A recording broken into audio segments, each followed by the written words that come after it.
Hello guys, welcome to my new blog. আজকের আবার আরেকটা নতুন ব্লগ নিয়ে তোমাদের সামনে হাজির হয়ে গেছি। মাঝে মাঝে দিচ্ছি, সব সময় দেওয়া হচ্ছে না ব্লগ, একটু ব্যস্ততার কারণে দিতে পারছি না। তা বুঝতেই পারছো, রেডি হয়ে গেছি একেবারে, আর বাইরে আছি। বাইরে যেতে যেতে তোমাদের সঙ্গে কথা বলছি। এদিকে কারখানার খুব আওয়াজ হচ্ছে, কথা শোনা যাবে না, তাহলে একটুখানটা আমি থামি, তারপর আবার শুরু করছি। বাইরে যে ধীরে ধীরে বৃষ্টি পড়ছিল, রাস্তাঘাট পুরো একেবারেই ভেজা, তার মধ্যে দিয়ে চলছি। আর সকাল থেকে উঠে তাড়াহুড়ো করে কাজকর্ম একটু সেরে নিয়েছি, যেহেতু বেরোবো বলে 2টো থেকে শুরু করেছি রেডি হওয়া। অলরেডি রেডি হয়ে এখন এই বেরিয়ে পড়লাম ছেলেদেরকে নিয়ে, একটু একটু ঘুরতে যাচ্ছি। দাঁড়া, আসি সামনে, তারপরে কথা বলো।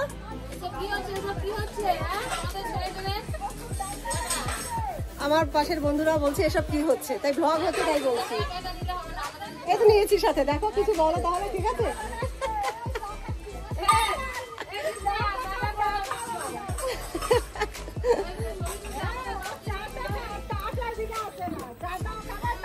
চা খেতে হলে যেতে হবে এইদিকে। দেখো এই যে আরেকজন বন্ধু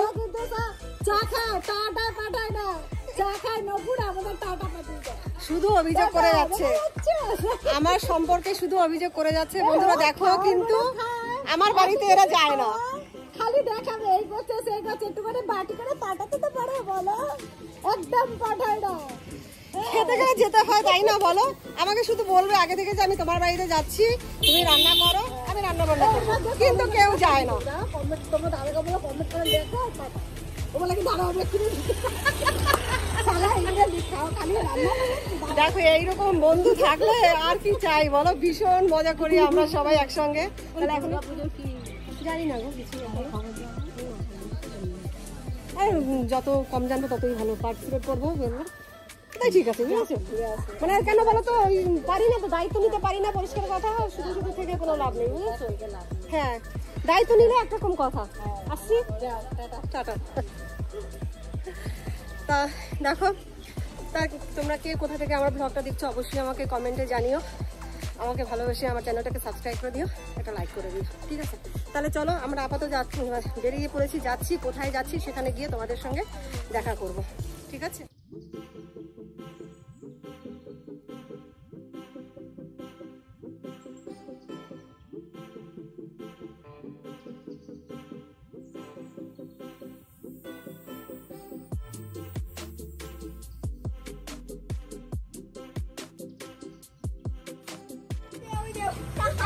দেখো বন্ধুরা, পানিহাটি চলে এসেছি, অথচ আমরা ভুল জায়গায় এসেছি।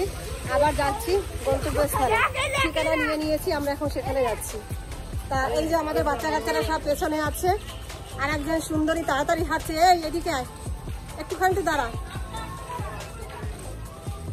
ওরা সামনের দিকে আছে, ওরা এগিয়ে যাচ্ছে, তো চলো সেখানেই আবার যাই।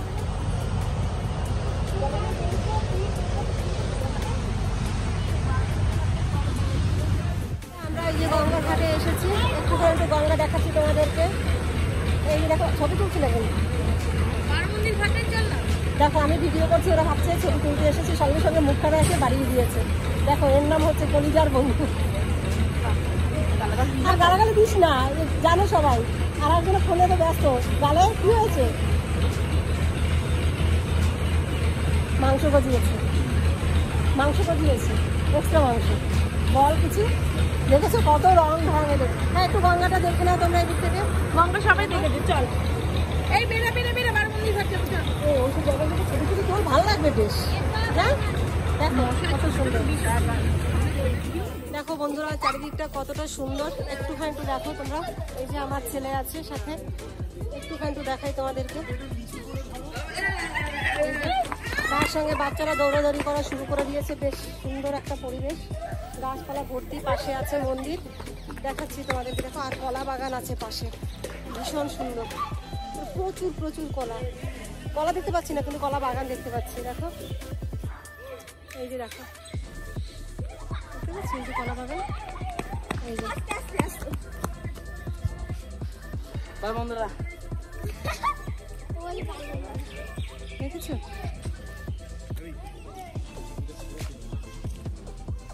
বন্ধুরা যদি এই ভিডিওটা কিছু বলছে না, জুতোটা পরে কাদেরকে বলছি? এই জুতো খুলে মন্দির ওটা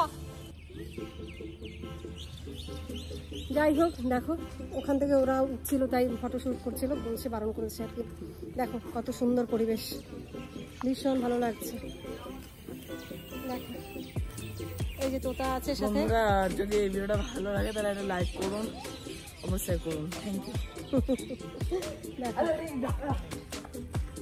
ভীষণ ভালো লাগলো এসে। প্রথমে আসবো না ভেবেছিলাম, কিন্তু এসে ভীষণই ভালো লাগছে। গঙ্গা তোমাদের এখান থেকে দেখা যাচ্ছে, ওই যে দেখো একদম গাছপালায় ভর্তি, ভীষণ সুন্দর একটা জায়গা। অনেকদিন পর এরকম একটা সুন্দর পরিবেশের সাথে এসে মনটা একদম ভরে গেল বন্ধুরা। তো চলো আমরা একটুখানি একটু ঘোরাঘুরি করি, তোমরা সঙ্গে থাকো।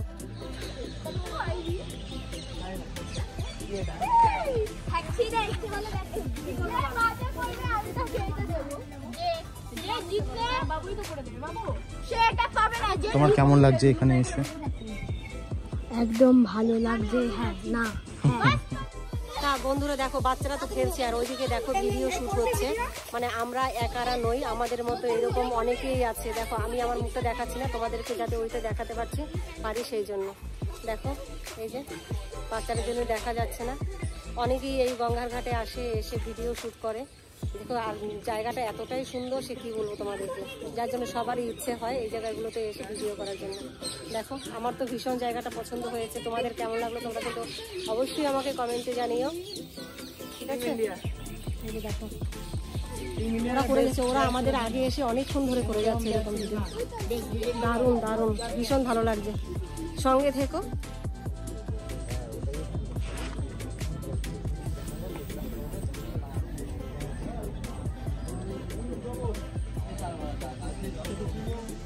দেখো অবশেষে আমরা বাড়ির পথে রওনা হয়েছি। এতক্ষণ অনেক মজা করেছি, হইহুল্লোড় করেছি, অনেক সেলফি তুলেছি, রিলস বানিয়েছি। একটা ব্লগও দেখতে পাই না আমি ফেসবুকে। ফেসবুকে ব্লগগুলো দেই না তো, তুই তো ইউটিউবে গিয়ে দেখবি। ইউটিউবে কেন ফেসবুকে দেবে ব্লগগুলো? ফেসবুকে দেওয়া হয়নি কখনো, একবার একটা দিয়েছিলাম, বাকিগুলো দেয়নি। তাই এই দল বেঁধে আমরা যাচ্ছি। ঘেমে ঘুমে একাকার হয়ে গেছে, একটা অটো টোটো কিছু পাচ্ছি না, খালি আমাদের এখানে থেকে দুটো লাগবে কিন্তু আমরা পাচ্ছি না। সেইভাবেই আমরা এখন এগোচ্ছি হেঁটে হেঁটে, খুব কষ্ট হচ্ছে, ঘুমে গেছি, কিছু করার নেই। তা এখন আমরা হেঁটে হেঁটে বিটি রোড যাব, ওখান থেকে আবার টোটো ধরবো, আর যদি পাই তো ওলা বুক করে নিয়ে একসঙ্গে সব চলে যাব, ঠিক আছে? তা হেঁটে হেঁটে পৌঁছে হাঁপিয়ে গেছি, তোমরা সঙ্গে চলো, আবার তোমাদের সঙ্গে থাকবো। মানে হাঁপিয়ে গেছি একদম। আর দেখেছো কাজলের কি অবস্থা হয়েছে একদম মুখটা, সঙ্গে থেকো কিন্তু। দেখো বন্ধুরা বাড়িতে এসেছি, হই হুল্লোড় করে মজা করে খাওয়া দাওয়া করলাম। খাওয়া দাওয়া ওখানে করিনি, বাড়িতে এসে খেয়েছি। আর ভালো লাগছিল না আর কি, অনেকটা সময় মানে দাঁড়িয়ে মানে রিলস বানিয়েছি, ছবি পোস্ট করেছি, মানে ছবি তুলেছি আর কি, অনেকগুলো ছবি তুলেছি। ওই করতে করতে পুরোটা কোমর ব্যথা হয়ে গেছে, তাই আর ভালো লাগছিল না যে সবাই দাঁড়িয়ে ওখানে খাবো। তাই কেউ আর খাইনি, যে যার মতো বাড়ি চলে গেছে, যে যার মতো খাবার কিনে নিয়ে বাড়ি চলে গেছে। বাড়িতে এসে সন্ধ্যাবেলা আমরা মোমো খেয়েছি, তোমাদের সঙ্গে সেটুকু শেয়ার করা হলো না। এরপর হলো রাতে রান্না। তার সকালে তোমরা কি রান্না করেছি তোমাদেরকে সেটা দেখাই, তুমি দেখো আগে কি কি রান্না করেছি দেখো। এই যে দেখো ডিমের ঝোল করেছি, পেঁয়াজ দিয়ে মসুর ডাল করেছি, আর এই যে দেখো উচ্ছে চচ্চড়ি করেছি, সেটা রয়েছে। এই আর এই দেখো মোমো খেয়েছিল, তার সঙ্গে যে দেয় না চাটনি মতো একটা, সেটাই। তা বড়বাবু খেয়ে নিয়েছে সেই, মানে ওখান থেকে এসে মানে টিফিন তো খেয়েই ছিল সন্ধ্যাবেলা, তারপর বললো তাড়াতাড়ি খিদে পেয়ে গেছে। ও জাস্ট এই কিছুক্ষণ আগে খেয়ে উঠছে, আমরা তিনজন খাওয়া বাকি। এবার কি হচ্ছে দেখো, ভাত তিনজনের মতো ভাত আছে, একজনের মতো করতে হবে। আবার এইটুকু ভাত আবার রান্না করেছি, কালকে আবার সোমবার সব ধুয়ে আর মানে পরিষ্কার পরিচ্ছন্ন করতে হবে, যেহেতু কাল নিরামিষ খাবো সেই জন্য। তাই এখন খাওয়া দাওয়ার পালা। কোমরটা খুব ব্যথা করছে, অনেক কেটেছি বলে। আর দেখো চোখে ঘুম ঘুম ভাব, দুপুরবেলা রোদে একটু শুই তো, একটু শুতে পারিনি, খুব অস্বস্তি লাগছে আর কি। তাই ভাবছি তাড়াতাড়ি খাওয়া দাওয়া করে নিয়ে বাসন টেবিল আজকে মাছগুলো রেখে দেবো, কাল সকালে সব করবো, করে নিয়ে তারপরে আজকের মতো তাড়াতাড়ি শেষ করবো আর কি। তা আমি ভাত বেড়ে ফেলেছি, ওর বাবাও চলে এসেছে, আমরা তিনজনে এখন খেতে বসবো। দুজনের ভাত বেড়ে ফেলেছি, আমারটা আমি বেড়ে দেবো। আর বললাম তো এইটুকু ভাত করেছি, এটা আবার থেকে যাবে, এতটা লাগবে না। আর ওইটুকু ভাত কি করা যায় বলো কখনো? আবার সেই জন্য মানে হাফ কৌটি চালানো দিয়ে এই রয়ে গেছে। আবার যদি না রান্না করতাম এইটুকুতে তিনজন আর করতো না, একটু হলেও তো লাগে, তাই না? যাই হোক, এই যে করলাম, এবার এই যা আছে এই যে রাতের খাবার খাওয়া হবে, এরপর কি আর এবার একটুখানি ফোন দেবো, ফোন থেকে ঘুমিয়ে পড়বো। তাহলে আমার এই ছোটো ভিডিওটা তোমাদের কেমন লাগলো তোমরা অবশ্যই আমাদের কমেন্টে জানিও। আর আমার চ্যানেলটা সাবস্ক্রাইব করে দিও, আর আমাকে ভালোবেসে একটা লাইক করে দিও। ঠিক আছে, তাহলে আজকের মতো টাটা, গুড নাইট। পরের দিন আবার নতুন ব্লগে তোমাদের সামনে হাজির হয়ে যাবে।